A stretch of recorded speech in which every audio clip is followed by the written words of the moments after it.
Hi friends, welcome to my channel. వీడియోని daily miss అవ్వకుండా చూడాలి అంటే ఇప్పుడే మన ఛానల్ ని సబ్స్క్రైబ్ చేసుకోండి. ఇక అహల్యని గౌతమ్ అయితే చేయి పట్టుకుని లోపలికి తీసుకుని వస్తూ, మీరు నమ్మినా నమ్మకపోయినా తను మీరా జాస్మిన్ ఫ్రమ్ కేరళనే అని అయితే గౌతమ్ అంటూ ఉంటాడు.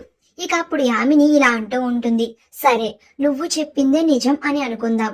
అయితే తిను కేరళని అయితే తనకి మలయాళం వచ్చి ఉండాలి కదా, తనని మలయాళంలో మాట్లాడమనండి అని అయితే యామిని అంటూ ఉంటుంది. ఇక యామిని మాటలకి గౌతమ్ అహల్య ఇద్దరు ఒక్కసారిగా షాక్ అయిపోతారు. ఇక అప్పుడు గౌతమ్ ఇలా అంటూ ఉంటాడు, తనకి మలయాళం వచ్చు కానీ మనకి రాదు కదా అని అంటూ ఉంటే, ఇక అప్పుడు అర్జున్ ప్రసాద్, ఒరే నాకెందుకు రాదురా, నేను కేరళలో పని చేశాను, నాకు మలయాళం వచ్చు అని అయితే అర్జున్ ప్రసాద్ అంటాడు. ఇక వెంటనే అహల్య గౌతమ్ ఇద్దరు టెన్షన్ పడిపోతూ ఉంటారు. ఇక అప్పుడు భానుమతి ఇలా అంటూ ఉంటుంది, అవును ఒరే అర్జున్, నువ్వు మలయాళంలో కొన్ని ప్రశ్నలు అడగరా, దానికి తను సమాధానం చెప్తే తను మీరానే, లేదు తను చెప్పలేకపోతే తను అహల్యనే, ఈ రోజు తను మీరానో అహల్య అనేది తేలిపోవాలి అని అయితే భానుమతి అంటూ ఉంటే, ఇక అదితి యామిని చాలా సంతోషపడిపోతూ ఉంటారు. ఇక అప్పుడే అర్జున్ ప్రసాద్, నా పేరు అర్జున్ ప్రసాద్, మరి నీ పేరేంటి అని మలయాళంలో అడుగుతాడు.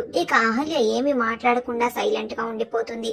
మరి అహల్యకి మలయాళం వచ్చా, మేనేజ్ చేస్తుందా లేదా అహల్య దొరికిపోతుందా, అసలు ఏం జరుగుతుంది అనేది నెక్స్ట్ వీడియోలో తెలుసుకుందాం.